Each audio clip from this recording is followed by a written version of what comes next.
bana b'Imana nimuhumure tuzatsinda. Turabifashwamo n'amasomo kuri wa mbere w'icyumweru cya gatanu cy'igisibo tariki ya 30 Werurwe 2020. Isomo rya mbere mu gitabo cy'umuhanuzi Danieli umutwe wa 13 murongo wa mbere kugeza kwa 62. Zaburi ni ya 23. Ivanjili yanditswe na Yohani umutwe wa 8 murongo wa mbere kugeza kwa 11. Nyagasani Yesu nabane namwe. Amagambo mu Ivanjili ntagatifu uko yanditswe na Yohani. Muri icyo gihe Yesu yigira ku musozi w'Imizeti, bugicya agaruka mu ngoro, rubanda rwose baza bamugana, maze aricara arabigisha. Nibwo abigisha amategeko n'abafarisayo bamuzaniye umugore wari wafashwe asambana, bamuhagarika hagati. Babwira Yesu bati, mwigisha, uyu mugore bamufasha asambana. Mu mategeko Musa yadutegetse kwicisha amabuye abagore nk'aba. Wowe se ubivugaho iki? Ibyo babivugiraga kumwinja bagira ngo babone ibyo bamurega.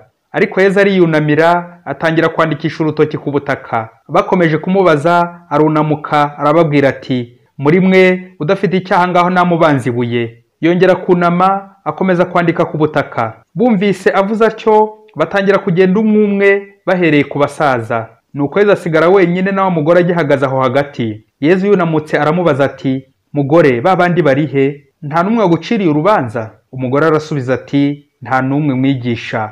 Yesu aramubwira ati, nanjye rero singuciriye urubanza, genda ariko uherukira aho gucumura ukundi. Iyo ni Ivanjili ntagatifu. Bana b'Imana, muri amasomo y'uyu munsi turazirikana ku ngingo igira iti, amaherezo ukuri kuzatsinda. Mu isomo rya mbere n'Ivanjili baratubwira inkuru z'abagore babiri barezwe gusambana. Iki kirego rero kirangira ukuri kugiye hagaragara. Tugiye kuzirikana ku byiciro bitatu by'abantu bari muri urubanza babiri. Abashinjacyaha, abaregwa, abacamanza. Abambere abashinjacyaha.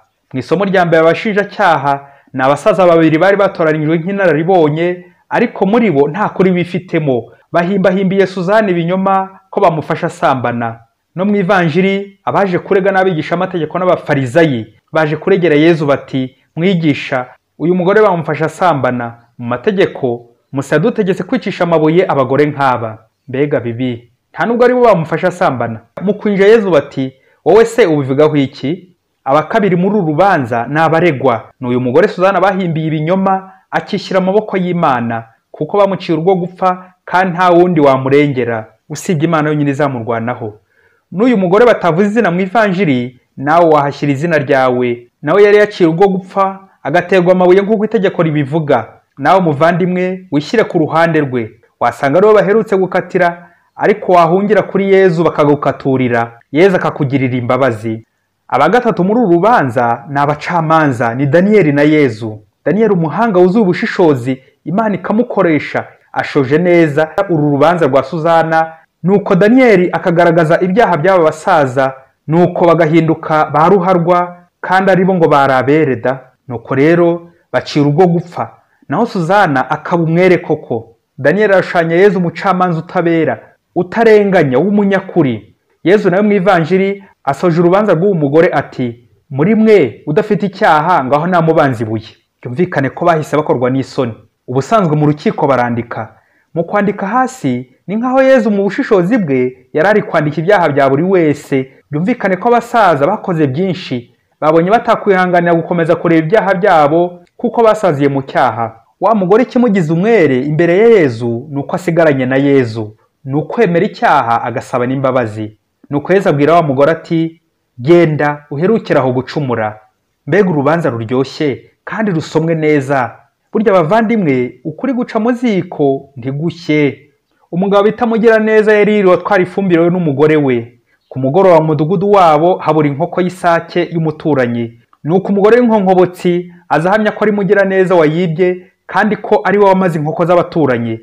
Ubwo umudugudu wose uraterana, nuko bahagarika Mugiraneza imbere ngo azane isake y'abandi yibye.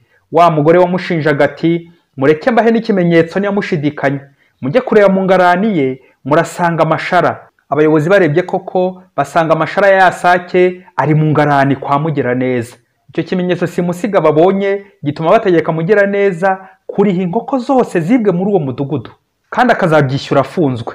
Mu gihe urubanza rurangije gusomwa bagiye gusoza, akana kwa mudamu kaza kavuza induru kati mama ya sake yanduje bikomeye uburiri bwawe none imaze nazanjanga wari wabikiye papa utaza kuvuga ko ari nge waziriye. Abari aho bose bagwa mu kantu bihutira kureba ibyo sake bari bazingiye mu mashuka basanga ni ya sake babeshyeye mugira neza ko yibye.